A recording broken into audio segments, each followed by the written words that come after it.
My son told me I contribute nothing valuable, so I proved him wrong in the most brutal way possible. Tony Romano, corporate lawyer making $350,000 a year, lives rent-free in my $2.8 million house, drives a BMW, wears $1,000 suits, all funded by money I earned working 16-hour days for 45 years. But last Tuesday, in front of his girlfriend's wealthy Boston parents, he looked me in the eye and said, "Dad, you just eat our food and contribute. Nothing valuable to this household." Those rich folks nodded along like he was speaking gospel truth. I didn't argue, didn't beg, just stared at him for 10 seconds. Then I said, "Interesting perspective, son." What Tony didn't know was that I'd already planned 3 moves that would strip away everything he thought made him valuable. The first phone call changed everything. You want to know why I did what I did? Let me paint you the picture of what my son became.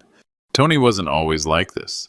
When he was little, he'd sit in my kitchen while I made Sunday gravy, asking me to tell him stories about the old country. He'd practice rolling gnocchi with his tiny hands, flour everywhere, laughing when I'd speak Italian to him. That kid died somewhere along the way to law school. The first sign was the name change. Not legally. He's still Antonio Giuseppe Romano on paper. But professionally, Tony Roman, clean, American, forgettable. It's easier for clients to pronounce Dad. Easier to hide, you mean? Then came the photo purge. Our family pictures. My parents' wedding in Naples, his baptism at Saints, Peter and Paul, holiday dinners with cousins, all disappeared from the living room, replaced with generic art from West Elm. 47 years of family history erased. The house needs to look more contemporary for when Bethany's colleagues visit. Bethany, his girlfriend of 2 years. Old money, Boston family. Trust fund baby who thinks marinara sauce comes from a jar that costs $12 at Whole Foods. But the worst part? The introductions. Last November, Tony threw a dinner party, invited 8 people from his law firm, Morrison, Whitfield, and Associates. Big shot corporate lawyers, just like him. I was in the kitchen making sure they had enough wine when I heard him talking to his managing partner. "Oh, that's Joe. He helps with building maintenance around here. Building maintenance. 40 years I owned Romano's Kitchen on Columbus Avenue. 40 years I fed half of North Beach, employed 32 people, put my son through Stanford Law School. Now I'm the help."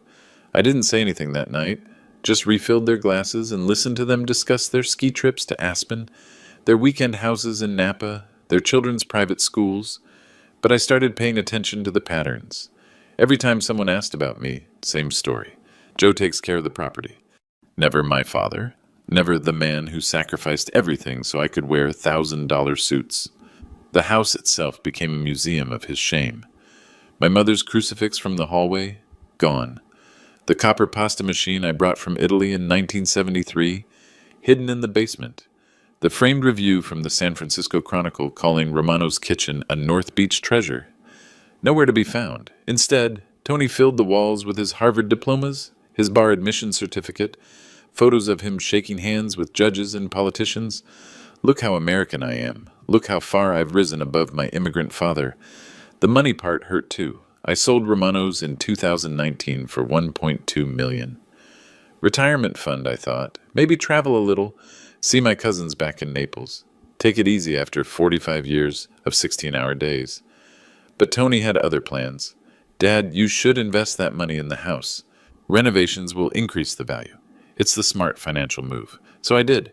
New kitchen, custom cabinets, hardwood floors, landscaping, $430,000 in improvements.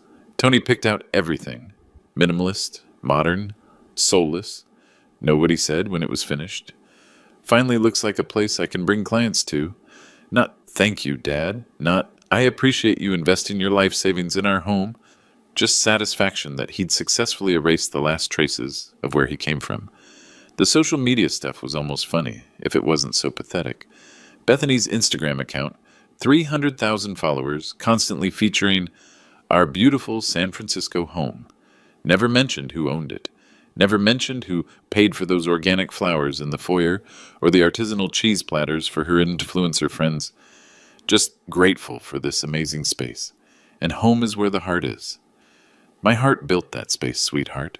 My heart and every dollar I earned flipping burgers at dawn, prepping vegetables until midnight, standing on concrete floors until my feet bled. But the breaking point came 3 months ago. Bethany's parents were visiting from Boston, William and Margaret Crawford, old Yankee money, the kind that's been American since the Mayflower. I was excited.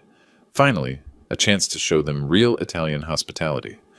I spent 6 hours making traditional Sunday gravy San Marzano tomatoes, imported from Naples, fresh basil from my garden, sausage from Molinari's. $400 worth of ingredients, prepared with 49 years of experience. I'd made enough for 8 people, figured we'd have a real family dinner, share stories, get to know each other, maybe show them the photo albums from the old days. Instead, Tony met me at the kitchen door. Dad, we're ordering from Atelier Cren tonight. This is an important dinner for my relationship with Bethany's family. $350 for pretentious French food when I'd just spent all day making enough pasta to feed half the neighborhood. What about the gravy? Put it in containers. We'll eat it later this week. We never did. I found those containers in the garbage 3 days later, untouched. That's when I knew my son wasn't coming back. The little boy who used to help me fold ravioli, who'd beg for extra meatballs, who'd translate for his friends when they came to the restaurant. That boy was gone. In his place stood a stranger wearing my son's face, living in my house, ashamed of everything that made him possible. But I wasn't done learning just how deep his contempt ran. The worst was yet to come. March 15th, 2024. The night everything changed forever. Bethany's parents were in town for their second visit. This time, Tony didn't even pretend to want my help with dinner. They had reservations at Le Bernardin, $420 per person, not including wine. I wasn't invited. Dad, this is really more of a business dinner. William has connections at some major corporations that could benefit my practice. Business dinner at 9 p.m. on a Friday night with your girlfriend's parents. I understand, son. I'll make myself something simple. Actually, there's leftover Chinese food in the fridge from yesterday. You can just heat that up. Leftover Chinese food. While my son and his girlfriend's family ate at one of the most expensive restaurants in the city, using money I'd given him for household expenses. But around 10:30, they came back to the house. I heard the front door open, heard Bethany's mother's voice echoing through the hallway. Oh my goodness, Tony, this place is even more beautiful at night with all the lighting. I was in the kitchen cleaning up from my simple dinner of reheated lo mein when they walked in. Tony first, then Bethany, then her parents. William Crawford, tall and thin with silver hair, wearing a blazer that probably cost more than most people's monthly salary. Margaret Crawford, perfectly styled, carrying a handbag I recognized from Bethany's Instagram Hermes, around $12,000. They were all laughing about something from dinner, some story about their yacht club back in Boston. I tried to slip out quietly, give them their space, but Margaret noticed me. Oh, hello there. You must be Joe. At least you remembered my name from their last visit. Good evening, Mrs. Crawford. I hope you enjoyed your dinner. It was divine. Tony has such excellent taste in restaurants. Tony jumped in quickly. Dad was just finishing up in the kitchen. He was about to head upstairs. But William Crawford was looking around the space, admiring the custom cabinets I'd paid for, the Italian marble countertops, the professional-grade appliances. This is really quite impressive, Tony. The renovation work is top-notch. Must have cost a fortune. Here it comes, I thought. Here's where Tony acknowledges that I paid for all of this. Here's where he shows a little pride in his old man's generosity. Instead, he said, Yeah, we invested heavily in the space. Really transformed it from what it used to be. We invested. Margaret was opening the refrigerator, looking for sparkling water. She found the containers of leftover pasta I'd made earlier in the week. The good stuff, homemade pappardelle with bolognese that takes 8 hours to make properly. Oh my, someone's been cooking. This looks delicious. Before Tony could stop me, I said, I made that on Tuesday. Traditional recipe from my mother's family in Naples. Would you like to try some? I could heat it up. The look Tony gave me could have frozen the San Francisco Bay. Dad, they just finished eating at Le Bernardin. I'm sure they're quite full, but Margaret seemed genuinely interested. Actually, I'd love to try a small portion. I've been trying to learn more about authentic Italian cooking. I started moving toward the stove, excited to share something real with these people, something that came from my heart instead of a restaurant check. Dad, Tony's voice was sharp, final. They don't need you to cook for them. You've done enough. Like feeding people was a burden, like hospitality was an inconvenience. But I stopped, turned around, faced my son and his girlfriend's parents in the kitchen I'd paid to renovate, surrounded by the appliances I'd bought, standing on the floors I'd installed. That's when William Crawford asked the question that destroyed everything. So, Joe, what's your role here exactly? Are you Tony's business partner, or? The pause stretched forever. This was Tony's moment. His chance to say, "That's my father." His chance to show an ounce of respect for the man who'd made his entire life possible. Instead, Tony looked his future father-in-law in the eye and said, "Joe lives here, but honestly, he just eats our food and doesn't contribute anything valuable to the household." The silence that followed was deafening. Margaret Crawford's face went pale. William cleared his throat uncomfortably. Bethany stared at the floor. And me? I stood there for exactly 10 seconds, processing what I'd just heard. My son, the boy I'd worked myself to the bone for, the child I'd sacrificed my health, my social life, my relationship with my extended family for, the kid I'd put through the most expensive schools in California. He'd just told his girlfriend's parents that I was a worthless mouth to feed.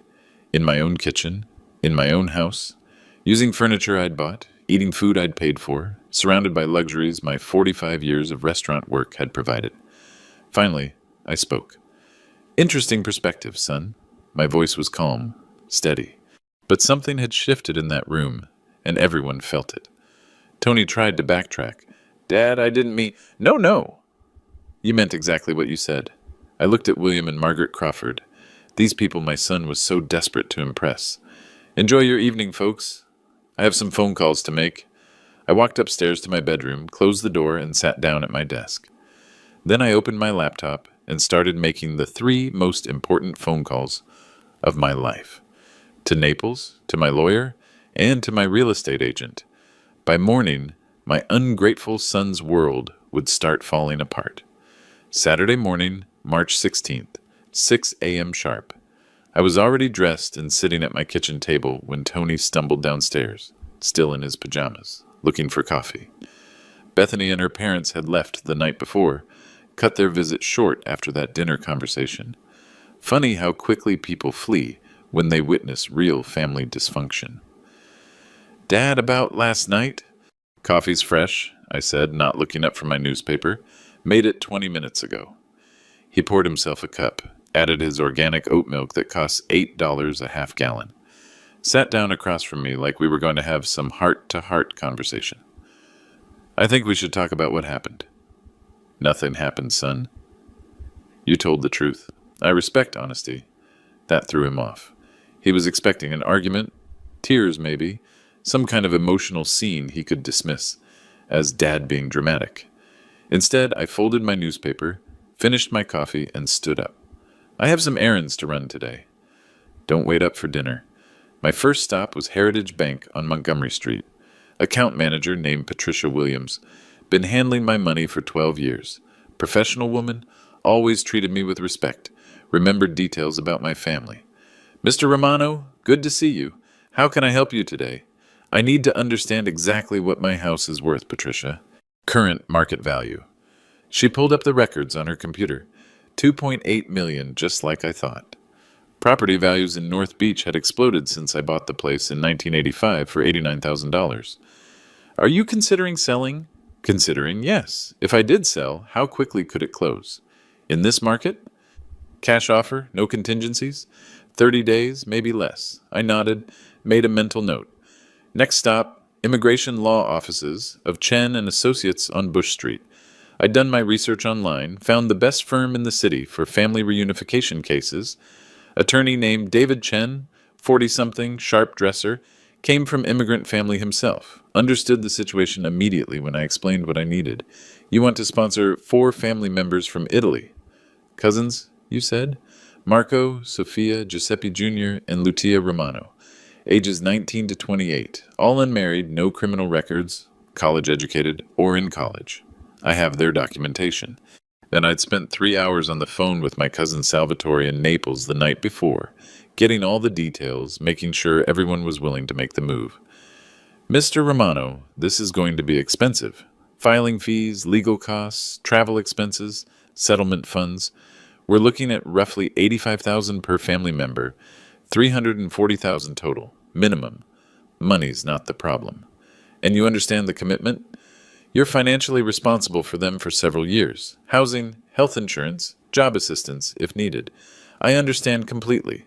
Third stop, Coldwell Banker on Union Street. Real estate agent named Jennifer Martinez, high-energy woman in her 40s, knew the North Beach market inside and out.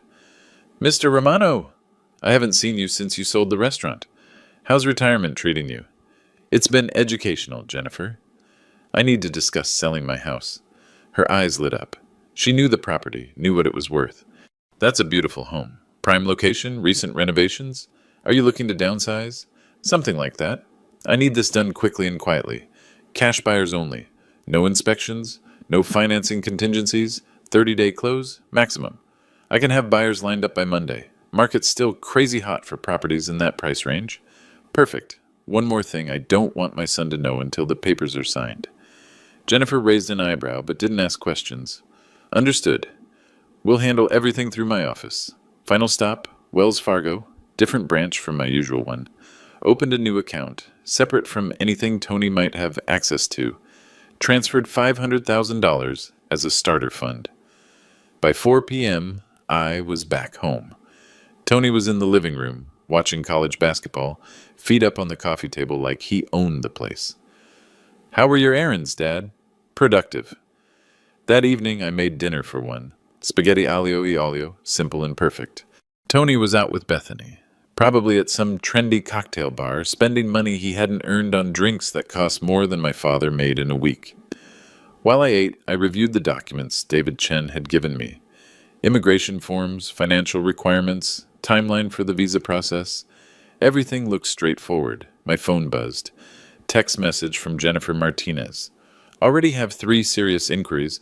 Can we schedule showings for tomorrow afternoon? I texted back. Yes? Sunday 2 to 4 p.m. Sun will be out. I knew Tony's schedule better than he did. Every Sunday, he and Bethany went to some overpriced brunch place in the Mission, then spent the afternoon shopping or visiting galleries. Never home before 6. Perfect. Sunday would be the beginning of the end of Tony's comfortable life, but he still didn't know it yet. Sunday, March 17th, the day I sold my son's future. Tony and Bethany left for brunch at 11:30, just like every weekend. Off to spend $60 on avocado toast and mimosas while discussing their engagement plans. They'd been talking about it for months. Destination wedding in Tuscany, naturally. Nothing says I've made it like getting married in the country your father fled from poverty. Jennifer Martinez arrived at 1:45 with 3 potential buyers. I watched from my bedroom window as they pulled up in their luxury cars, Tesla Model S, BMW X7, Mercedes G-Wagon. Tech money, finance money, old money, the kind of buyers who could write a check today and close next week. First showing, young tech couple, late 30s, 2 kids. Just sold their startup to Google for $40 million. They walked through the house like they were already measuring for furniture. The kitchen renovation is gorgeous, the wife said, running her hands over the marble countertops I'd paid for, and this location walking distance to everything in North Beach. We could be in escrow by Tuesday, the husband told Jennifer. Second showing, investment banker from Goldman Sachs, looking for something impressive to entertain clients. Single guy, early 40s, more money than sense. This place has real character, he said, admiring the crown molding. Not like those sterile condos downtown. I'll offer asking price, cash, no inspection. Third showing, family with teenage kids, moving from New York. Father ran a hedge fund. Mother was some kind of art dealer. They spent 20 minutes just in the living room, talking about how perfect it would be for hosting dinner parties. The previous owner clearly had excellent taste, the mother said. If she only knew the previous owner was standing upstairs, listening to every word. By 4:15, all 3 showings were done. Jennifer found me in the kitchen, practically buzzing with excitement. Mr. Romano, I've never seen anything like this. 3 cash offers, all at or above asking price. The tech couple offered 2.5 2.9 million. The banker offered 3 even. The hedge fund family offered 2.85 but want to close in 2 weeks. I thought about it for exactly 30 seconds. I'll take the hedge fund family. 2 weeks works better for my timeline. Don't you want to think about it? Sleep on it? The other offers are higher. Money's not the point here, Jennifer. Timing is everything. We shook hands. By 5 p.m., I'd signed a purchase agreement for $2,850,000. Closing date, April 2nd, 2024. That night, while Tony was at some wine bar with Bethany, I made my second round of phone calls to Naples. Spoke to Marco first. He was working as a chef in a restaurant outside Naples, making barely enough to live on, sharing a tiny apartment with 2 roommates. Zio Giuseppe, are you serious? You really want to sponsor me to come to America? Dead serious, Marco. I need family around me, real family. Next was Sophia, studying nursing but struggling to pay for school. Then Giuseppe Jr., my cousin Salvatore's boy. Brilliant kid studying engineering but stuck in a dead-end part-time job. Finally, Lucia, the youngest, an art student with more talent than opportunities. 4 conversations, 4 life-changing offers, 4 enthusiastic acceptances. When? Marco asked. Visas should be approved by June. You could be here by summer. By Wednesday, David Chen had filed all the immigration paperwork. Thursday, I transferred the first installment of legal fees, $68,000. Friday, I put a deposit down on a studio apartment in the Sunset District. 600 square feet, $1,800 a month. Perfect for a 70-year-old man who didn't need much space. The whole week, Tony suspected nothing. He was busy with some big case at work, barely home except to sleep and change clothes. When he was around, he treated me the same as always, polite but distant, like I was a piece of furniture he'd inherited. Saturday morning, March 23rd, Jennifer called with an update. Buyers are ready to do a final walkthrough Monday morning. Everything's on track for April 2nd closing. Perfect. Just remember, my son doesn't know yet. Your secret's safe with me. That afternoon, I started packing. Not everything, just the important stuff. Photos of my parents, my restaurant awards, the copper pasta machine, my mother's crucifix, the things Tony had hidden away, the things he was ashamed of. Everything that mattered to me fit in 3 cardboard boxes. Everything that mattered to him was about to disappear forever. But first, I had some family members to welcome to America. The real show was just beginning. June 15th, 2024. San Francisco International Airport, Terminal G. I stood at the arrivals gate holding 4 signs with names Tony hadn't heard in 15 years. Marco Romano, Sofia Romano, Giuseppe Romano, Junior, Lucia Romano. My family, my real family, the people who still remembered where they came from. The first one through customs was Marco, 28 years old, built like a boxer, carrying a single duffel bag and a wooden case that I knew contained his great-grandmother's pasta tools. He spotted me immediately. We had the same nose, same stubborn jawline. Zio Giuseppe! He dropped his bag and wrapped me in a hug that nearly cracked my ribs. Real emotion, real gratitude. When was the last time my own son had hugged me like that? Marco, welcome to America. I still can't believe this is happening. 3 months ago, I was washing dishes in Napoli for €8 an hour.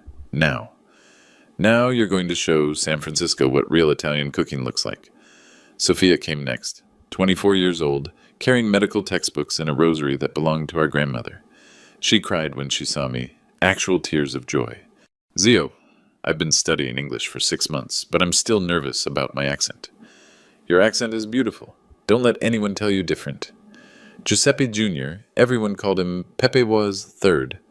22 years old, engineering degree from University of Naples, spoke perfect English with a slight British accent from watching too many BBC documentaries. Uncle Joe, I brought something for you. He opened his carry-on and pulled out a framed photo, my father as a young man, standing outside the original Romano family restaurant in Naples, 1952. I'd never seen this picture before. Nonno Salvatore had it in his attic. Thought you should have it. My hands were shaking as I took the frame. My father, dead 23 years now, looking exactly like Tony did at that age. The resemblance was startling. Lucia was last, 19 years old, art student, carrying a portfolio case covered in stickers from every museum in Italy. She was shy but determined, spoke careful English with that beautiful, rolling accent I'd grown up hearing. Uncle Giuseppe, thank you for this chance. I promise I won't waste it. Sweetheart, your family. Family doesn't waste opportunities, they create them. The drive back to the city was chaos in the best possible way. 4 young people speaking rapid Italian, pointing at everything, asking a million questions about San Francisco, about opportunities, about their new life. Marco wanted to know about the restaurant scene. Sophia asked about nursing schools. Pepe was fascinated by the tech industry. Lucia kept taking photos of the Golden Gate Bridge. Everything Tony had rejected, they embraced. I'd rented a temporary house in the Richmond District 3, bedrooms, 2 bathrooms, modest but comfortable. Nothing fancy, but it was theirs. The first permanent address any of them had ever had in America. When we walked in, Sophia immediately went to the kitchen and started making coffee, real Italian coffee, not the watered-down American version Tony preferred. Uncle Joe, Marco said, looking around the simple living room, this is more than enough. You've given us everything. That night, we had dinner together at my little kitchen table. I'd cooked nothing fancy, just spaghetti carbonara, the way my mother taught me. But they ate like it was a feast, talking and laughing, sharing stories about the family back home. Lucia showed me her artwork sketches of Italian street scenes, portraits of our relatives, beautiful drawings that captured something real about our heritage. I want to paint American scenes too, she said, but Italian style, you know? Show people that we bring beauty with us, not just take it. Pepe pulled out his laptop and showed me the business plan he'd written during the flight, a consulting company for Italian businesses wanting to expand to America. I can help them avoid the mistakes, understand the culture, be a bridge between the old country and the new one. Sophia had already researched nursing programs at UCSF and SF State. I want to work in elderly care, take care of people like you, Uncle Joe, people who built something and deserve respect. Marco was the most ambitious. I want to open a restaurant. Not fine dining real food. The kind Nona used to make. Food with soul. What would you call it? I asked. He smiled. Romano's, like you did. Carry on the name with pride. That's when I realized what I'd really done. I hadn't just brought 4 young people to America. I'd brought the Romano legacy back to life. Everything Tony had tried to erase, they wanted to celebrate. Everything he was ashamed of, they wore like a badge of honor. The next morning, I started the process of selling Tony's house. Because there was something he didn't know yet, something that would destroy his carefully constructed world completely. My new family was about to meet my old one, and only one of them was going to survive the encounter. August 3rd, 2024. The day Tony's world collapsed in front of 40 witnesses. Tony had been planning this engagement party for 3 months. Bethany's parents were flying in from Boston. His law partners were coming. The guest list read like a who's who of San Francisco society judges, politicians, tech executives, old money families. The perfect opportunity to show everyone how far he'd risen above his working class roots. He'd hired caterers from Atelier Crenn, the same restaurant where he'd taken Bethany's parents that night in March. $12,000 for appetizers and champagne. Another $8,000 for flowers from the most exclusive florist in Pacific Heights. This is going to be the event of the season, Bethany told her Instagram followers. Can't wait to celebrate our love in our beautiful home. Our home. Still calling it that, even though she'd never paid a dime toward the mortgage. I stayed out of their way during the setup. Watched from my bedroom window as workers transformed my backyard into some kind of garden party fantasy. White tents, string lights, rented furniture that cost more per day than most people's weekly salary. Tony was in full control freak mode, directing every detail, making sure everything looked perfect for his big social debut as an engaged man. The bar goes there, not there.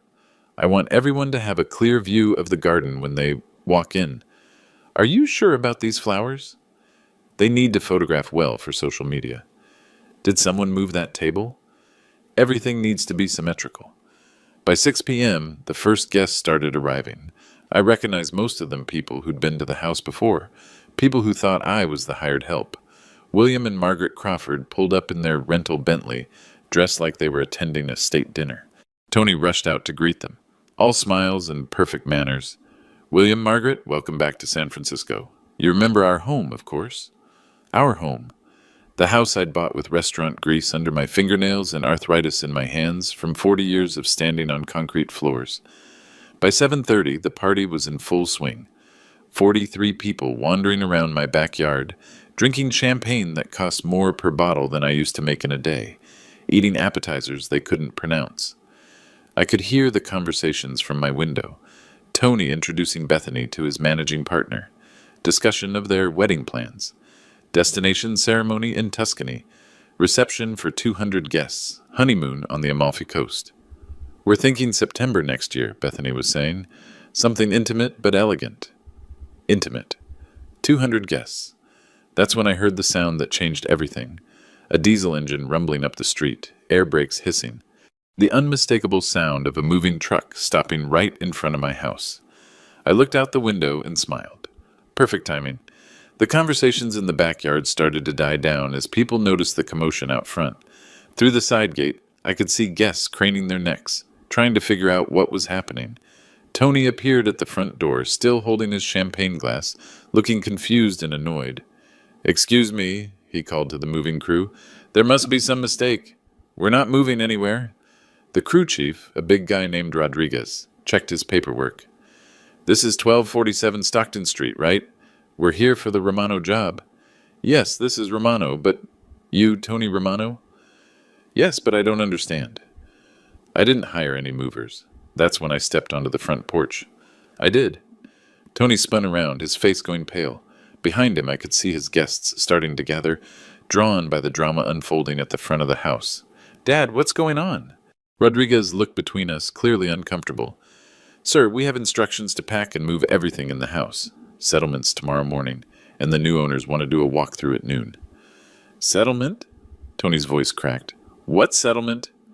I walked down the front steps, stood face to face with my son in front of 43 witnesses, including Bethany's parents, his law partners, and half the social elite of San Francisco.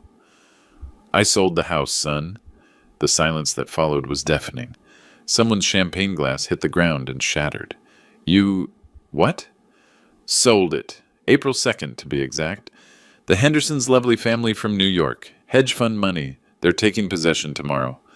Tony's face went through a series of expressions. Confusion, disbelief, panic, rage. Behind him, I could see Bethany covering her mouth with both hands, her perfect engagement party crumbling in real time. "Dad, this is impossible.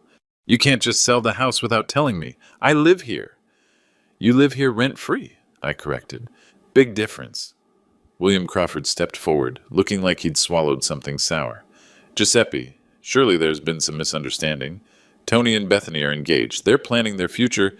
"Their future," I repeated. "Interesting." I looked around at all these people, these pillars of San Francisco society, these judges and lawyers and trust fund babies who'd been eating my food and drinking my wine for years while treating me like the help. "Tell me, Mr. Crawford, what future exactly? The one where my son continues to live off my generosity while telling people I contribute nothing valuable?"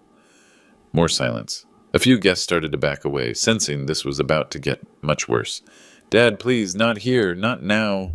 "When then, Tony? When would be a good time to discuss how you've spent the last 2 years treating me like hired help in my own house?" But I wasn't done. The real bombshell was still coming. "Ladies and gentlemen," I said, loud enough for everyone to hear. "Since you're all here, I'd like to introduce you to some people." Tony looked confused. "Dad, what are you talking about?" I walked to the side gate and opened it wide. "Marco, Sophia, Pepe, Lucia, come and meet my son's friends." 4 young people stepped into the backyard, and the entire party went silent. My Italian cousins, dressed nicely but simply, carrying themselves with the quiet dignity that comes from knowing exactly who you are and where you come from. Marco stepped forward first, extending his hand to Tony. "You must be Antonio. I'm Marco Romano, your cousin from Naples. Uncle Giuseppe has told us so much about you." Tony stared at the outstretched hand like it was a snake. What?" "These are your family members," I announced to the crowd. "The Romano cousins from Italy. I brought them here with the money from selling this house. Bethany grabbed Tony's arm. Tony, what is he talking about? Sophia stepped forward, her English careful but clear. Mr. Tony, your father, he is a saint. He sponsor us all to come to America. Give us new life. I could see the color draining from Tony's face as the implications hit him. Not only had I sold his house, but I'd used his inheritance to bring over people who represented everything he had tried to escape. Dad, we need to talk privately. No more private conversations, son. These people deserve to know who they've been socializing with. I turned to address the crowd directly. 43 people, including his boss, his girlfriend's parents, and half the legal establishment of San Francisco. You see, my son here has spent the last few years telling people I contribute nothing valuable, that I just eat his food and take up space. Interesting perspective from someone who's never paid rent, never contributed to groceries, never even said thank you. Margaret Crawford whispered something urgent to her husband. Several of Tony's law partners exchanged uncomfortable glances. But here's what Tony forgot to mention during his little character assassination. This house? I bought it in 1985 for $89,000. Every mortgage payment for 39 years came from my restaurant earnings. Every renovation, every improvement, every stick of furniture, my money. Pepe pulled out his phone, showing pictures. Uncle Giuseppe, whoopee? He worked so hard, 16 hours every day for 40 years. We see the photos of his restaurant, all the awards, all the people he feed. That's right, I continued. Romano's Kitchen on Columbus Avenue. 45 years feeding this city. 32 employees. James Beard Award nomination in 2003. But Tony here was embarrassed by all that. Changed his professional name to Tony Roman, hid the family photos, told people I was building maintenance. A murmur went through the crowd. Now, some of these people probably remembered Romano's Kitchen, probably ate there back in the day. So when he looked me in the eye 5 months ago and said I contribute nothing valuable, I decided to show him what valuable really means. Lucia stepped forward, carrying her portfolio case. Uncle Giuseppe, he bring us here, give us everything. American dream, just like that. We will never forget. $2,850,000, I announced. That's what the house sold for. Every penny went to bringing my real family to America. Legal fees, immigration costs, travel expenses, settlement funds, housing, education, business, startup money. Tony finally found his voice. Dad, you can't be serious. That was my inheritance. My future. Your future? I laughed. Son, you threw away your future the moment you decided to be ashamed of the man who gave you everything. William Crawford stepped forward, his face red. Giuseppe, this is highly irregular. Tony had reasonable expectations regarding the family home. Mr. Crawford, Marco interrupted. With respect, Antonio, he had no expectations. Uncle Giuseppe, he owed nothing to anyone who treated him with disrespect. This is insane, Bethany said, her voice shaking. Tony, tell them this is some kind of misunderstanding. But Tony couldn't speak. He was staring at his cousins. These people who looked like him, sounded like the grandmother he'd barely remember, represented everything he'd spent years running from. Actually, Sophia said, pulling out some papers, we have something to show everyone. She handed me a folder. Inside were photographs from the Romano family restaurant in Naples, going back 4 generations. Pictures of Tony's great-grandfather, grandfather, relatives he'd never bothered to learn about. This is our family history, I said, holding up the photos. 4 generations of Romano men and women who built something from nothing, who took pride in feeding people, in hard work, in family loyalty. I looked directly at Tony. Your great-grandfather started with a pushcart in Naples. Your grandfather expanded to a real restaurant. I brought the name to America and made it successful enough to put you through Stanford and Harvard Law. And now, Marco added, we continue the tradition. I'm opening a new Romano's restaurant in North Beach. Sophia is starting nursing school. Pepe has a consulting business. Lucia is enrolled at the Art Institute. All of them grateful, I said. All of them proud of where they come from. All of them willing to work hard and honor the family name instead of hiding from it. The party guests were starting to leave now, sensing this family drama was far from over. Tony's managing partner shook his head and walked away without saying goodbye. 2 of the judges made polite excuses and headed for their cars. Bethany's parents were whispering urgently to each other by the garden gate. Bethany, Margaret Crawford called, We need to leave. Now. Mom, wait. Now, Bethany. I watched as Tony's carefully constructed world crumbled piece by piece, his boss leaving without a word, his future in-laws fleeing like the house was on fire, his girlfriend looking at him like she was seeing him clearly for the first time. Tony, Bethany said quietly, we need to talk. She pulled off her engagement ring, $47,000, according to the insurance papers I'd seen, and placed it on the patio table. I can't do this. I can't marry someone who would treat their own father this way. And just like that, she was gone too. Tony stood alone in his expensive suit, surrounded by the ruins of his engagement party, facing 4 Italian cousins who embodied everything he'd tried to escape. Congratulations, son, I said. You got exactly what you wanted. Freedom from your embarrassing immigrant family. Now you're free from everything else too. The moving truck finished loading at 11:30 that night. Tony stood in the empty living room, staring at the walls where our family photos used to hang before he took them down. The house echoed now, no furniture, no belongings, nothing left of the life he'd built on my foundation.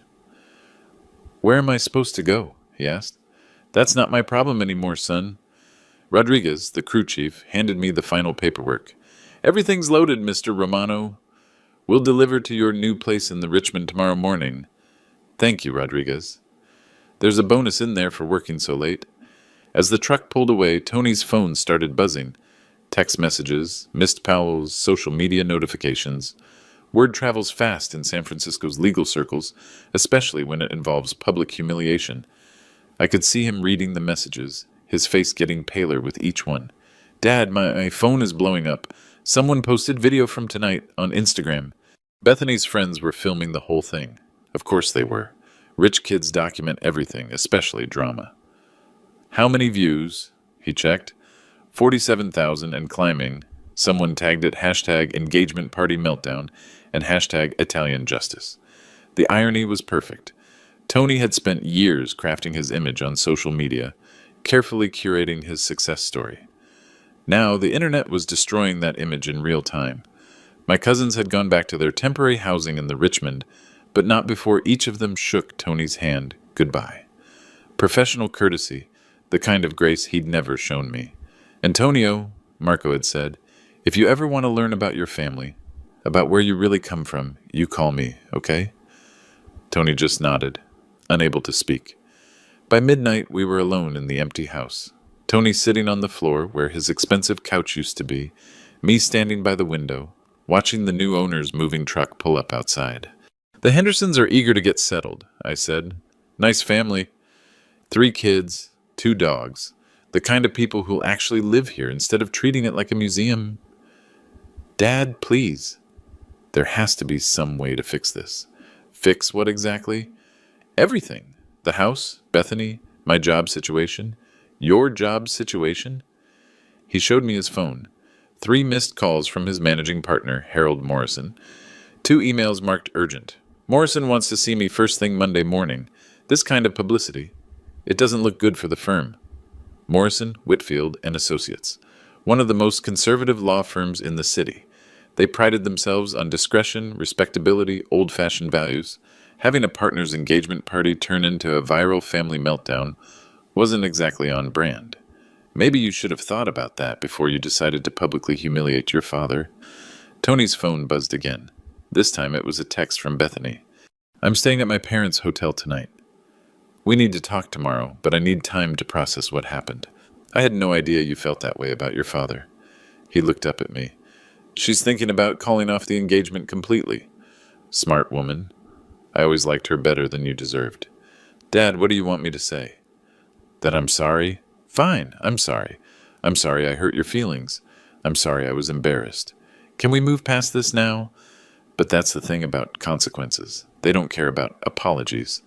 Son, this isn't about hurt feelings. This is about character, about who you chose to become when you thought nobody was watching. At 12:45, my phone rang. Jennifer Martinez, my real estate agent, calling with an update. Mr. Romano, I just wanted to confirm closing went perfectly. The Hendersons are thrilled with the house. They wanted me to thank you for leaving it in such beautiful condition. My pleasure, Jennifer. Also, there's been some interest in your story. A reporter from the Chronicle wants to interview you about the family reunification angle. Apparently, the video from tonight is trending on TikTok. I looked at Tony, who had heard every word. Tell them I'll consider it. After I hung up, Tony stared at me like I was a stranger. You're enjoying this? I'm finding it educational. Educational how? Watching you discover what happens when you burn bridges. Turns out you need them to get back where you came from. By Sunday morning, the story had exploded beyond social media. The Chronicle ran a piece titled, Italian Immigrant Sells, Home to Reunite Family After Son's Betrayal. The San Francisco Business Journal covered the legal implications. Food and Wine wrote about the return of authentic Italian cuisine to North Beach. Tony's phone wouldn't stop ringing. Reporters, gossip bloggers, even a producer from some reality TV show about family drama. But the call that changed everything came at 2 p.m. Harold Morrison, senior partner at Tony's firm. Tony, we need to talk. My office, Monday, 8 a.m. sharp. After he hung up, Tony looked at me with something I'd never seen before in his eyes. Genuine fear. I think I'm about to lose my job. Probably. Dad, I'm 33 years old. I've got law school loans, credit card debt, a car payment. Without this job, you'll figure it out.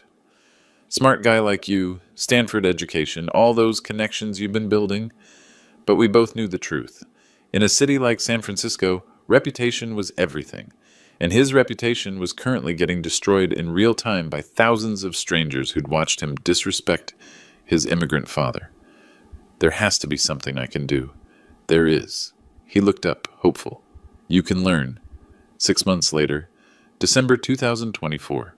I'm sitting in Marco's new restaurant, Romano's Kitchen 2, watching my nephew teach a cooking class to 12 eager students. Same copper pasta machine I brought from Italy in 1973. Same family recipes, same pride in the craft, but everything else is different now. The restaurant is packed every night. Sophia graduated from her nursing program with honors, now works at UCSF taking care of elderly patients who remind her of me. Pepe's consulting business has 6 clients, all Italian companies expanding into American markets. Lucia's art is hanging in a gallery in the Mission, paintings that celebrate our heritage instead of hiding from it. My cousins call me every Sunday. Real conversations. Not the polite small talk I used to get from Tony. They ask about my health, share their dreams, include me in their decisions. They treat me like family because that's what I am to them. Tony lost his job at Morrison, Whitfield & Associates 3 days after our confrontation. Harold Morrison cited conduct unbecoming the firm's values and damage to professional reputation. Translation: viral videos of family dysfunction don't mix well with corporate law. He's working at a smaller firm now, personal injury cases mostly, making about 60% of his old salary. Bethany broke off their engagement permanently after her parents threatened to cut her off if she married that awful man who treats his father like garbage. She's dating a tech executive now. Posted the announcement on Instagram with the caption, "Finally found someone who shares my values." Tony tried to reconcile last month. Showed up at Marco's restaurant during dinner service. Asked if we could talk. He looked different. Humbler, maybe. Older. The kind of tired that comes from learning hard lessons. Dad, I understand what you were trying to teach me. Do you? I threw away everything that mattered for people who never really cared about me. I nodded. That's a start. Is there any way... Could we maybe try again? I looked around the restaurant. My real family laughing with customers, sharing stories, building something beautiful and authentic. Then I looked at my son, this stranger who happened to share my blood. Tony, you're always welcome at Sunday dinner, but you come as yourself, not as Tony Roman. You come ready to remember where you came from. And if I can't do that, then you stay lost. He left without ordering anything. I haven't seen him since, but Marco saved him a seat anyway, just in case. Family isn't blood. Family is who shows up.